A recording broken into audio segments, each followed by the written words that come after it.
नमस्कार साथियों, बात करने वाले हैं मार्केट की बात करें तो बुल्स की तरफ से बहुत बड़ी तेज़ी फिर से आज देखने को मिली है। बियर्स जो कि बहुत बुरी तरह से ट्रैप हुए हैं। पिछले कई दिनों से आपने देखा कि कॉल राइटर्स का बहुत बुरा हाल देखने को मिल रहा है। जब भी मार्केट तेज़ होता है तो ऐसे तेज़ होता है कि जो कॉल राइटर्स हैं उनको निकलने का मौका ही नहीं मिल पा रहा है और इसी वजह से वो बहुत ही बुरे फंसे पड़े हैं। अब लेवल आ चुका है 26,000 का, जहां से फिर से उनका दबाव बनाने की कोशिश 26,000 के लेवलों से हो रही है, लेकिन ये भी रणनीति उनकी फिर से फेल होती हुई ही नज़र आ रही है। आज भी आपने देखा कि निफ्टी 29,900 के ऊपर जाता हुआ दिखाई दिया। वहीं सेंसेक्स लगातार तीसरी बार ऑल टाइम हाई लगाता हुआ नजर आया। करीब 384 पॉइंट की तेजी आज देखने को मिली। पीएसयू बैंक्स और रियलिटी सेक्टर में आज अच्छी खासी जो है तेजी का मूड माहौल देखने को मिला है। सेक्टर वाइज आप यहाँ पे वॉच करेंगे तो एडवांस डिक्लाइन रेशियो आप देखिए क्या ज़बरदस्त का है। 1147 शेयर आज एडवांसेस में दिखाई दिए। 677 शेयर्स डिक्लाइन में थे, लेकिन रिलायंस और एचडीएफसी बैंक फिर से आज बाजार को लीड करते हुए नजर आए। जब भी हम बात करते हैं इन दोनों शेयरों की तो आप समझना कि बाजार को ये अकेले ही संभालने में कामयाब है। निफ्टी करीब 939 के लेवलों पे क्लोजिंग करी। बैंक निफ्टी 54,100 से ऊपर की closing. Fin services Nifty IT में थोड़ा दबाव देखने को मिल रहा है। वहीं निफ्टी मिड कैप भी अच्छी खासी तेजी के साथ ही क्लोजिंग करता हुआ दिखाई दिया है। तो ये तो मार्केट के सूरत हाल थे आज के, लेकिन आगे के लिए किस प्रकार से मार्केट रहेगा उस पर हमारी ज़्यादा नज़रें रहने वाली है। आप यहाँ पे देखिए ग्रिड एंड फियर रिपोर्ट आती हुई दिखाई दी है। ये कोई आसान जो है रिपोर्ट नहीं है, बहुत तगड़ी रिपोर्ट है और भारतीय बाजारों का इस पर ज़बरदस्त इम्पैक्ट पड़ता है। तो आप यहाँ पे देखिए कि ये जो रिपोर्ट आई है जेफरीज की तरफ से, उनका भारतीय बाजारों पर यानी कि जो घरेलू बाजार है वहाँ पर अभी भी उनका भरोसा कायम है। आप यहाँ पे देखिए कि आज भी करीब 84,903 का नया रिकॉर्ड स्तर देखने को मिला है सेंसेक्स में और 66,000 के स्तर जो है साल भर पहले यहाँ पे थे। तो आप देख सकते हैं कि किस प्रकार से सीएजीआर करीब 15 से 16% के सीएजीआर से सेंसेक्स में तेज़ी हो रही है और इसी रफ्तार से बढ़ा। तो ये जो ब्रोकरेज हाउसेस ऐसे भी बोल रहे हैं कि इस दशक के एंड तक भारतीय बाजारों की सबसे बड़ी तीसरी इकोनॉमी देखने को मिल सकती है। तो ये क्रिस वुड है और ये एक बहुत ही बड़े मार्केट एनालिस्ट है, तो इनका यही मानना है। और अब जेफरीज की पूरी रिपोर्ट आप यहाँ पे देखोगे तो आपको सब कुछ समझ में आ जाएगा कि भारतीय बाजारों में चल क्या रहा है। आप यहाँ पे देखो तो भारतीय शेयर बाजार में रिकॉर्ड तेजी के बाद वैल्यूएशंस को लेकर अभी चिंताएं जो है कई चीज़ों से आती हुई दिखाई दे रही हैं। वहीं जेफरीज की तरफ से अब जो है बाजारों पर अभी भी जो है भरोसा बनाया हुआ है। ग्रिड एंड फेयर रिपोर्ट में जेफरीज ने कहा कि उनकी इस राय को बदलने के लिए फिलहाल कोई वजह ही मौजूद नहीं है, ठीक है, जिसके मुताबिक दुनिया भर के निवेशकों के लिए घरेलू बाजार सबसे अच्छा लंबी अवधि के निवेश का मौका है। यानी कि वो ये बता रहे हैं कि भले ही मार्केट 10 साल में या 5 साल में, रिपोर्ट में साफ ये कहा गया है कि ऊंचे वैल्यूएशंस के बाद भी भारत का वेटेज हमने नहीं घटाया है। तो ये लाइन बहुत ही इम्पोर्टेंट है जो आपके लिए आगे भी काम करेगी कि उनका जो वेटेज है वो अभी तक भी नहीं घटा है। जो रिपोर्ट है उसके मुताबिक यही है कि आने वाले सालों में 10 से 12% की नॉमिनल जीडीपी ग्रोथ देखने को मिल सकती है। तो जीडीपी के बारे में भी उन्होंने साफ साफ रिपोर्ट में बताया है। अब देखिए आगे, वहीं वैल्यूएशंस को देखते हुए जेफरीज के equity strategy global head Christopher would ने यही कहा है कि अगर घरेलू बाजार में 10% का करेक्शन होता है तो भारतीय बाजारों में और विदेशी निवेशक खरीदारी के लिए उतर सकते हैं। ये बात मैं कई वीडियोस में आपको बता चुका हूं कि एफआईआईज बहुत इंपॉर्टेंट रहते हैं किसी भी देश के लिए, लेकिन फ़िलहाल भारतीय बाज़ारों में उनका कुछ भी इफ़ेक्ट नहीं पड़ रहा है। आपने देखा कि ज़बरदस्त सेलिंग के बावजूद जो घरेलू निवेशक है वो ज़बरदस्त बाइंग में भारतीय बाज़ारों में पीछे नहीं हैं। शुक्रवार के दिन 3 साल का रिकॉर्ड टूटा, 14,000 करोड़ की बाइंग देखने को मिली। उसके बाद यहाँ पे जेफरीज की रिपोर्ट आ रही है और वहाँ पे कहा जा रहा है कि 10% की करेक्शन होती है तो एफआईआईज और ज़बरदस्त तरीके से भारतीय बाज़ारों में उतर सकते हैं। लेकिन मैं आपको बता दूं कि एफआईआईज के पास कोई भी ऐसे संकेत नहीं है कि वो भारतीय बाज़ार को छोड़कर कहीं दूसरी जगह जाए। आपको मैंने पहले बताया था कि जिस प्रकार से भारतीय बाज़ारों से फ़्लो जो है अगस्त के महीने में उन्होंने निकाला था, वो फ़्लो कहीं और देश में उन्होंने इन्वेस्ट ही नहीं किया, क्योंकि चाइनीज़ बाज़ारों के हालात ख़राब थे, जापानी बाज़ारों में कुछ हो नहीं रहा था, अमेरिकी बाज़ारों में उन्हें कुछ दिख नहीं रहा था।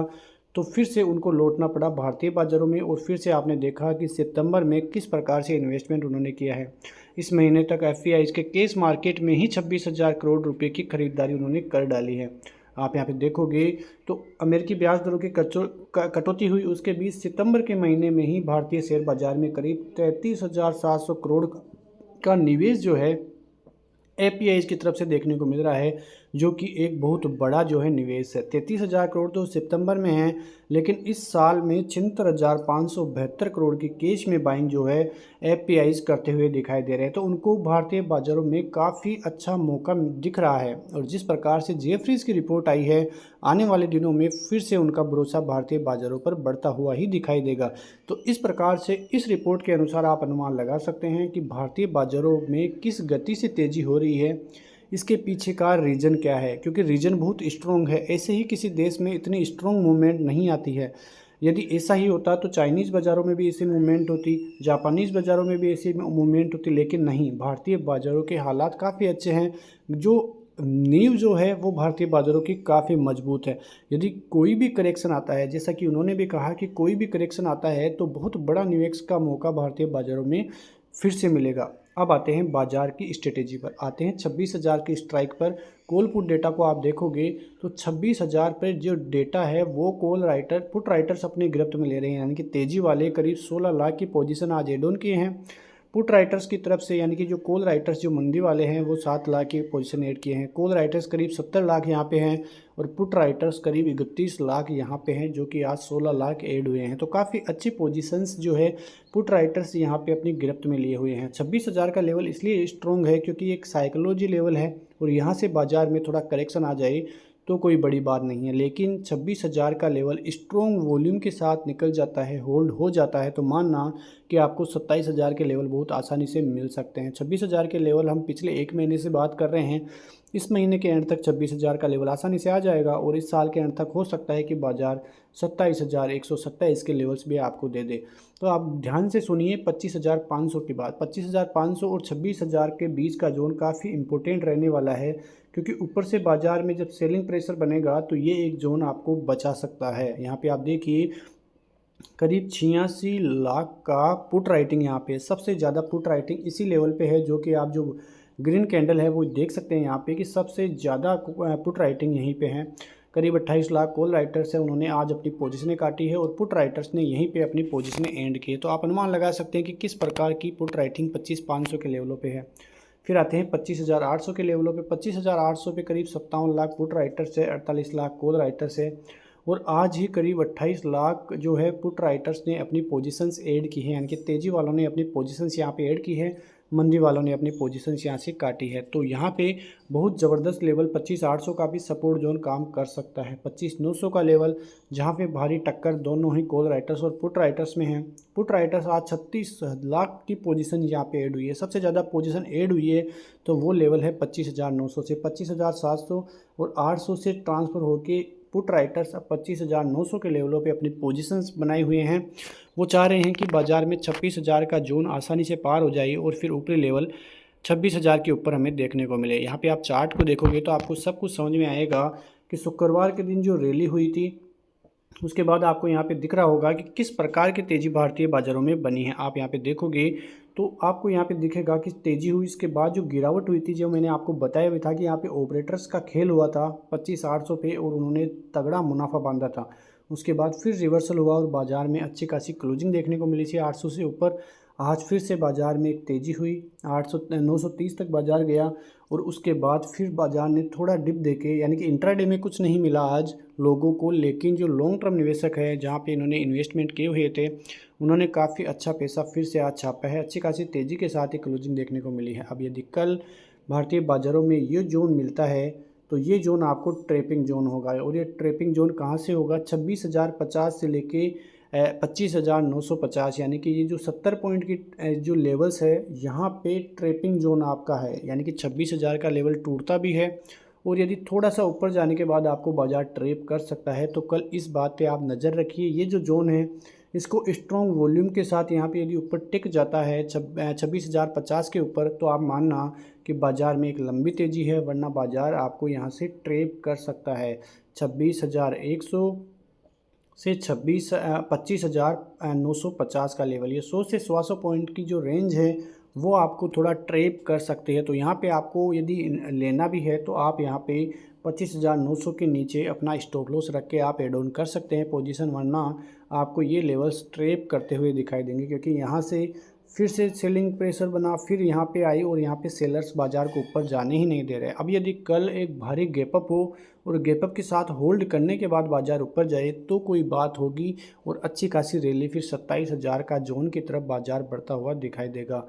नीचे की तरफ आप देखोगे तो ये जो 25,500 है वो कॉल राइटर्स का जोन है और यहाँ पे भारी पोजीशंस कॉल राइटर को देखने को मिल रही है। तो बड़ा सपोर्ट जोन है वो 25,500 अभी भी इनिशिएट है, लेकिन यदि आप इंट्राडे के हिसाब से या शॉर्ट टर्म के हिसाब से कर रहे हैं तो 25,700 का जोन भी आपके लिए काफ़ी इम्पोर्टेंट साबित हो सकता है।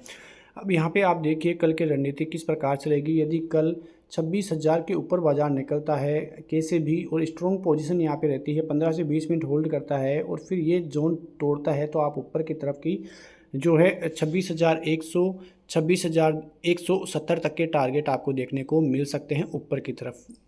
नीचे की तरफ आप देखोगे तो यदि बाज़ार में 25,870 के लेवल्स नीचे की तरफ टूटते हैं तो आपको फिर 25,790 तक के जो है टारगेट नीचे की तरफ आते हुए दिखाई दे सकते हैं। और यदि 750 का लेवल टूटता है तो फिर आपको नीचे की तरफ बाजार आता हुआ दिखाई दे सकता है।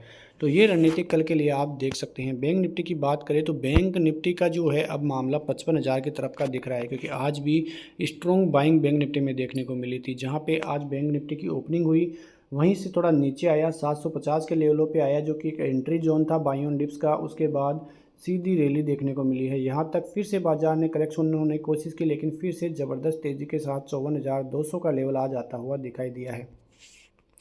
अब यदि कल बाजार में 54,210 का लेवल टूटता है तो आपको 54,290 और फिर 54,350 और 500 तक के टारगेट आते हुए बैंक निफ्टी में दिखाई दे सकते हैं, क्योंकि बैंक निफ्टी अब धीरे धीरे 55,000 के टारगेट्स की तरफ बढ़ता हुआ दिखाई दे रहा है। नीचे की तरफ आप देखोगे तो 54,010 का लेवल, 54,010 से 54,020 का लेवल काफ़ी इंपॉर्टेंट रहेगा। यहाँ पे पुट राइटर्स काफ़ी ज़बरदस्त पोजीशन यहाँ पे होल्ड ऑन करके बैठे हैं। उसके बाद जो लेवल रहेगा वो रहेगा 53,920 का सपोर्ट जोन और फिर यहाँ पे आप देखोगे तो 53,870 का एक सपोर्ट जोन है। तो ये अच्छे खासे सपोर्ट जोन आपको कल काम करते हुए दिखाई देंगे।